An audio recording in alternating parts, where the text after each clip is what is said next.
নমস্কার। দুবরাজপুর দুর্গা পূজা কমিটির পক্ষ থেকে আপনাদের সবাইকে জানাই শারদীয়ার আন্তরিক প্রীতি, শুভেচ্ছা ও অভিনন্দন। আমাদের আজকের প্রয়াস কবিগুরু রবীন্দ্রনাথ ঠাকুরের ডাকঘর নাটক থেকে নেওয়া অমল ও দইওয়ালা।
দই দই ভালো দই।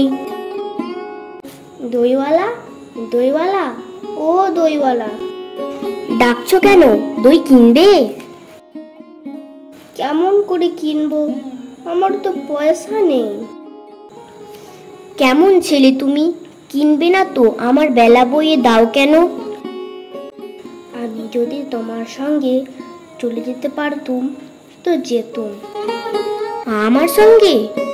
হ্যাঁ, তুমি যে কত দূর থেকে হাঁকতে হাঁকতে চলে যাচ্ছ, শুনে আমার মন কেমন করছে।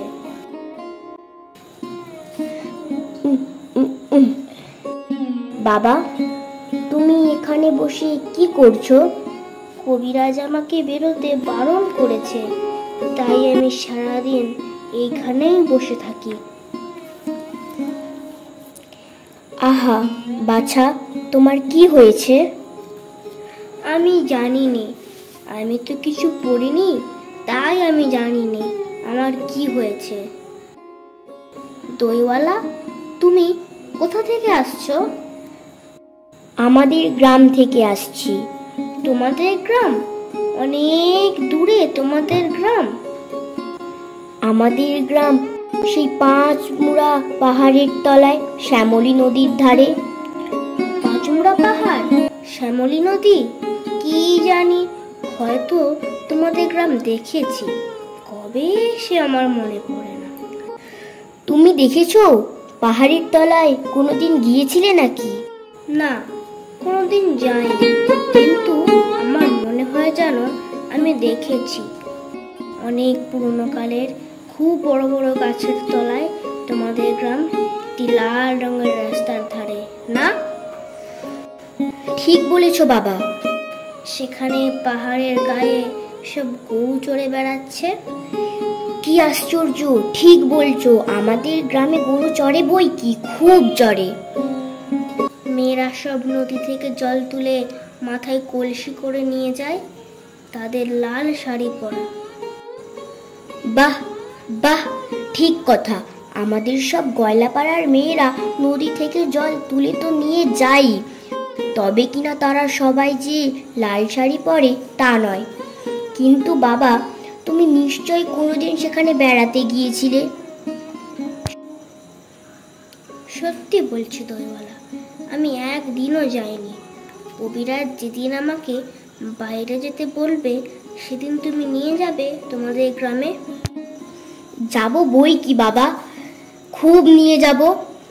আমাকে তোমার মতো ওই রকম দই বেচতে শিখিয়ে দিও, ওই রকম বাঁক কাঁধে নিয়ে, এরকম খুব দূরের রাস্তা দিয়ে। মরে যাই, দই বেচতে যাবে কেন বাবা? এত এত পুঁথি পড়ে তুমি পণ্ডিত হয়ে উঠবে। না না, আমি কখনো পণ্ডিত হব না। আমি তোমাদের রাঙা রাস্তার ধারে, তোমাদের বুড়ো বটের তলায়, গোয়ালাপাড়া থেকে দই নিয়ে এসে দূরে দূরে গ্রামে গ্রামে বেচে বেচে বেড়াবো। কীরকম করে তুমি বলো? দই দই দই, ভালো দই, আমাকে শুরুটা শিখিয়ে দাও। হায় পোড়া কপাল, এ সুরও কি শেখাবার সুর? না না, ও আমার শুনতে খুব ভালো লাগে। আকাশের খুব শেষ থেকে যেমন পাখির ডাক শুনলে মন উদাস হয়ে যায়, তেমনি ওই রাস্তার মোড় থেকে ওই গাছের সারির মধ্যে দিয়ে যখন তোমার ডাক আসছিল, আমার মনে হচ্ছিল, কি জানি কি মনে হচ্ছিল। বাবা, একবার দই তুমি খাও। আমার তো পয়সা নেই। না না না না, পয়সার কথা বলো না। তুমি আমার দই একটু খেলে আমি কত খুশি হব। তোমার কি অনেক দেরি হয়ে গেল? কিচ্ছু দেরি হয়নি বাবা, আমার কোনো লোকসান হয়নি। দই বেচতে যে কত সুখ সে তোমার কাছে শিখে নিলুম।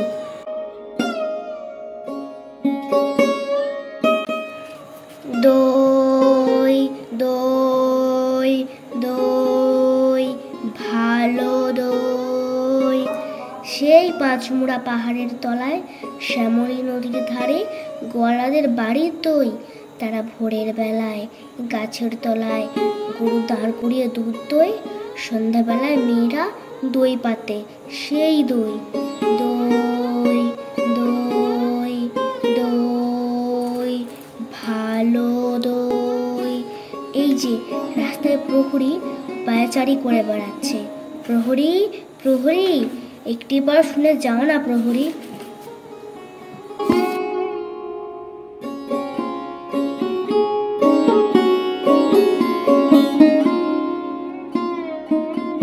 অমন করে ডাকাডাকি করছো কেন? আমাকে ভয় করো না তুমি?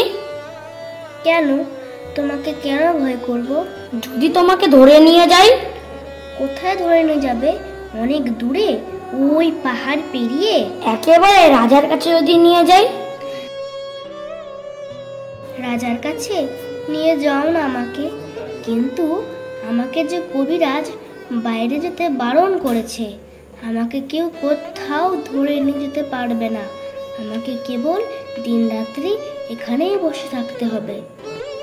কবিরাজ বারণ করেছে? তাই বটে।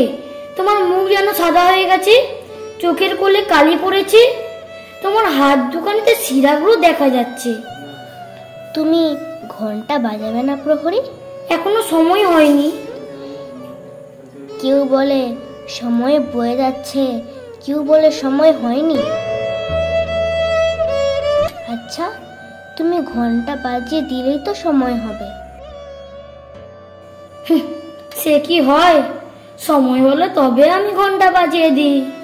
বেশ লাগে তোমার ঘন্টা, আমার শুনতে ভারী ভালো লাগে। দুপুরবেলা আমাদের বাড়িতে যখন সকলেরই খাওয়া হয়ে যায়, পিসিমশাই কোথায় কাজ করতে বেরিয়ে যান, পিসিমা রামায়ণ পড়তে পড়তে ঘুমিয়ে পড়েন।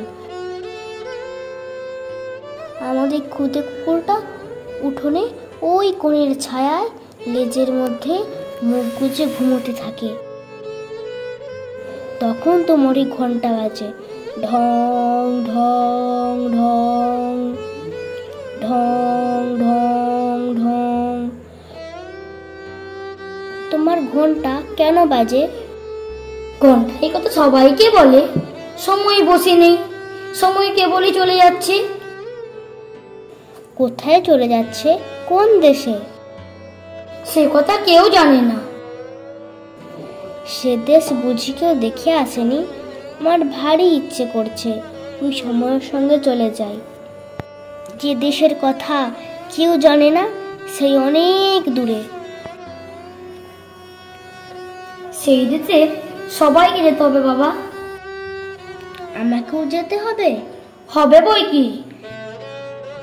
কিন্তু কবিরাজ যে আমাকে বাইরে যেতে বারণ করেছে। কোনোদিন কবিরাজ হয়তো স্বয়ং হাত ধরে নিয়ে যাবেন। না না, তুমি তাকে জানো না, সে কি বলে ধরে রেখে দেয়।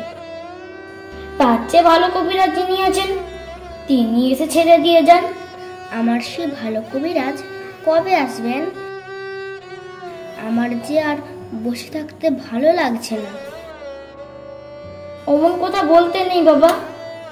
না, আমি তো বসেই আছি।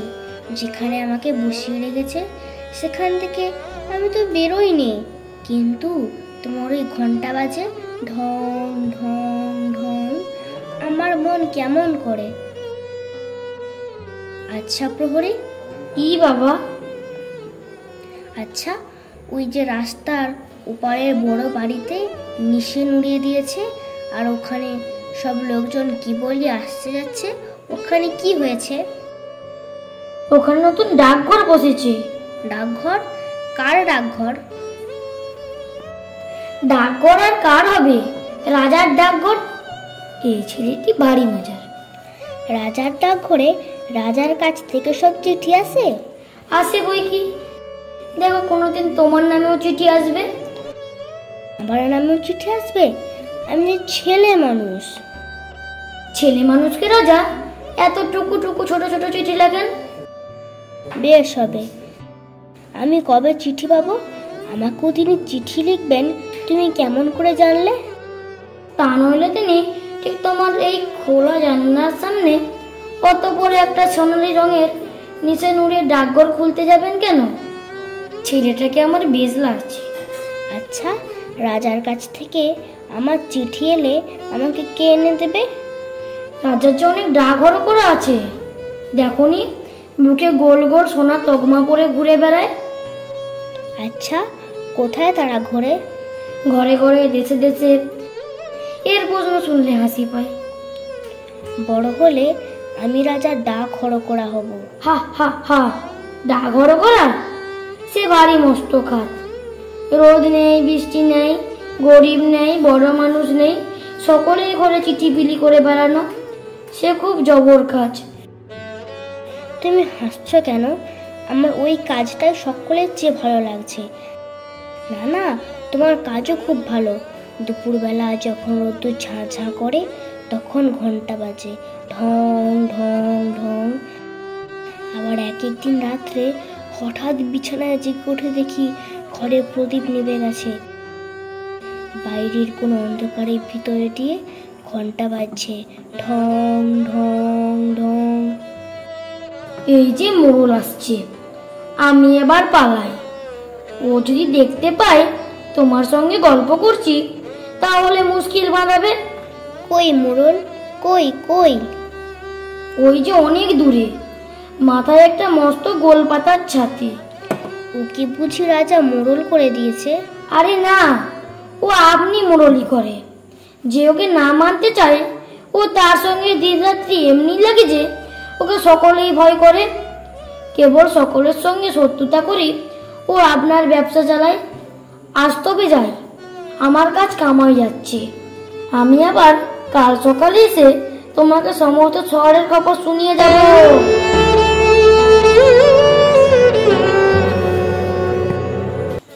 রাজার কাছ থেকে রোজ একটা করে চিঠি যদি পাই তাহলে বেশ হয়। এই জানলার কাছে বসে বসে পড়ি, কিন্তু আমি তো পড়তে পারিনি। কে পড়ে দেবে? পিসিমা তো রামায়ণ পড়ে। পিসিমা কি রাজার লেখা পড়তে পারে? কেউ যদি পড়তে না পারে জমিয়ে রেখে দেব। আমি বড় হলে পড়ব, কিন্তু ডাক হরকরা যদি আমাকে না চেনে। মোড়ল মশাই, ও মোড়ল মশাই, একটা কথা শুনে যাও। কে রে? রাস্তার মধ্যে আমাকে ডাকাডাকি করে? কোথাকার বাঁদর এটা? তুমি মোড়ল মশাই, তোমাকে তো সবাই মানে। হ্যাঁ হ্যাঁ, মানে বই কি, খুব মানে। রাজার ডাক হরকরা তোমার কথা শোনে? না শুনে তার প্রাণ বাঁচে? বাস রে, সাধ্য কি? তুমি ডাক হরকরাকে বলে দেবে আমারই নাম অমল, আমি এই জানলার কাছটাতে বসে থাকি। কেন বলো দেখি? আমার নামে যদি চিঠি আসে। তোমার নামে চিঠি? তোমাকে কে চিঠি লিখবে? রাজা যদি চিঠি লেখে তাহলে? হা হা হা, এ ছেলেটা তো কম নয়। হা হা হা, রাজা তোমাকে চিঠি লিখবে? তা লিখবে বই কি, তুমি যে তার পরম বন্ধু। কদিন তোমার সঙ্গে দেখা না হয়ে রাজা শুকিয়ে যাচ্ছে। খবর পেয়েছি, আর বেশি দেরি নেই। চিঠি হয়তো আজ আসে কি কালই আসে। মোড়ল মশাই, তুমি অমন করে কথা করছো কেন? তুমি কি আমার ওপর রাগ করেছো? বাস রে, তোমার ওপর রাগ করবো? এত সাহস আমার? রাজার সঙ্গে তোমার চিঠি চলে? মাধব দত্তের বড় বার হয়েছে দেখছি। 2 পয়সা জমিয়েছে কিনা এখন তার ঘরে রাজবাদশার কথা ছাড়া আর কথা নেই। রুশো না, ওকে মজা দেখাচ্ছি। ওরে ছোড়া, বেশ শীঘ্রই যাতে রাজার চিঠি তোদের বাড়িতে আসে আমি তার বন্দোবস্ত করছি। না না, তোমাকে কিছু করতে হবে না। কেন রে? তোর খবর আমি রাজাকে জানিয়ে দেব, তিনি তাহলে আর দেরি করতে পারবে না। তোমাদের খবর নেওয়ার জন্য এক্ষুনি পাইক পাঠিয়ে দেবেন। না, মাধব দত্ত ভারী আসবদ্দা, রাজার কানে একবার উঠলে দুরস্ত হয়ে যাবে।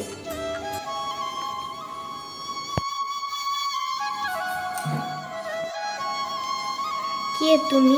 মল ঝমঝম করতে করতে চলেছ? একটু দাঁড়াও না ভাই। আমার কি দাঁড়াবার জো আছে? বেলা বয়ে যাইছে। তোমার দাঁড়াতে ইচ্ছা করছে না? আমারও এখানে বসে থাকতে ইচ্ছা করে না। তোমাকে দেখে আমার মনে হচ্ছে যেন সকালবেলাকার তারা। তোমার কি হয়েছে বলো তো? জানি না কি হয়েছে, কবিরাজ আমাকে বেরোতে বারণ করেছে। আহা, তবে বেরিও না। কবিরাজের কথা মেনে চলতে হয়, দুরন্তপনা করতে নেই, তাহলে লোকে দুষ্টু বলবে। বাইরের দিকে তাকিয়ে তোমার মন ছটফট করছে? আমি বরঞ্চ তোমার এই আধখানা দরজা বন্ধ করে দিই। না না, বন্ধ করো না, আমার আর সব বন্ধ, কেবল এইটুকু খোলা। তুমি কে বলো না? আমি তো তোমাকে চিনি নে। আমি সুধা। সুধা? জানো না, আমি এখানকার মালিনীর মেয়ে। তুমি কি করো? সাজি ভরে ফুল তুলে নিয়ে এসে মালা গাঁথি। এখন ফুল তুলতে চলেছি। ফুল তুলতে চলেছ? তাই তোমার পা দুটি এমন খুশি হয়ে উঠেছে। যতই চলেছ মল বাজছে ঝম ঝম ঝম। আমি যদি তোমার সঙ্গে যেতে পারতুম, তাহলে উঁচু ডালে যেখানে দেখা যায় না সেখান থেকে আমি তোমাকে ফুল পেড়ে দিতুম। তাই বই কি? ফুলের খবর আমার চেয়ে তুমি নাকি বেশি জানো? জানি, আমি খুব জানি। আমি 7 ভাই চম্পার খবর জানি। আমার মনে হয় আমাকে যদি সবাই ছেড়ে দেয় তাহলে আমি চলে যেতে পারি খুব ঘন বনের মধ্যে, যেখানে রাস্তা খুঁজে পাওয়া যায় না, সরু ডালের সবাগায়, যেখানে মনুয়া পাখি বসে বসে দোলা খায়, সেইখানে আমি চাপা হয়ে ফুটতে পারি। তুমি আমার পারুল দিদি হবে। কি বুদ্ধি তোমার! পারুল দিদি আমি কি করে হব? আমি যে সুধা, আমি শশী মালিনীর মেয়ে। আমাকে রোজ এত এত ফুলের মালা গাঁথতে হয়। আমি যদি তোমার মতো এখানে বসে থাকতে পারতুম তাহলে কেমন মজা হতো। তাহলে সমস্ত দিন কি করতে?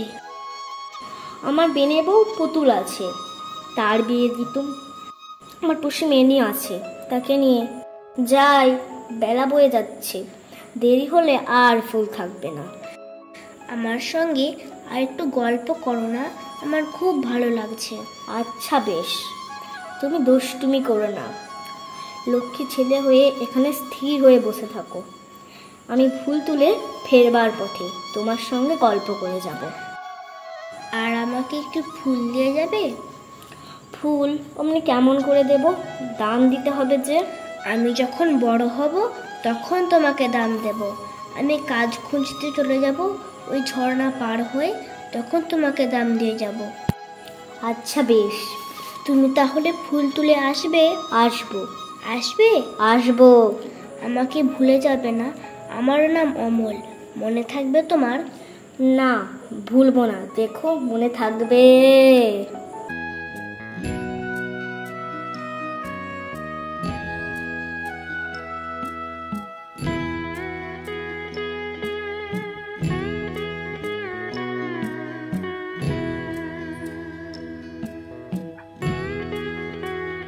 রোগে ভুগে ভুগে অবসন্ন মনের অমলের ছোট্ট হৃদয় কিছুতেই ঘরে বন্দি থাকতে চায় না।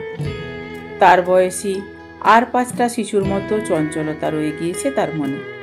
নাই বা থাকলো দেহে বল। ছোট্ট পাখির মতো সে উড়ে যেতে চায় প্রকৃতির কোলে। গ্রামের লাল মাটির রাস্তা পেরিয়ে পাহাড়ের গা ঘেঁষে বয়ে যাওয়া ঝর্ণা ছুঁয়ে অমলের মন চলে যায় গাছের রং বেরঙের ফুলে ফুলে। রোগসজ্জায় অমলের রুগ্ন দেহ আরও অনেক স্বপ্ন দেখে কল্পনার জাল বনে। কিন্তু তার অবসন্ন মন সে পথে বাধা হয়ে দাঁড়ায়। সে ভার ছোট্ট অমল বইতে পারে না। কেন পারে না সে কথা না হয় অন্যদিন বলবো।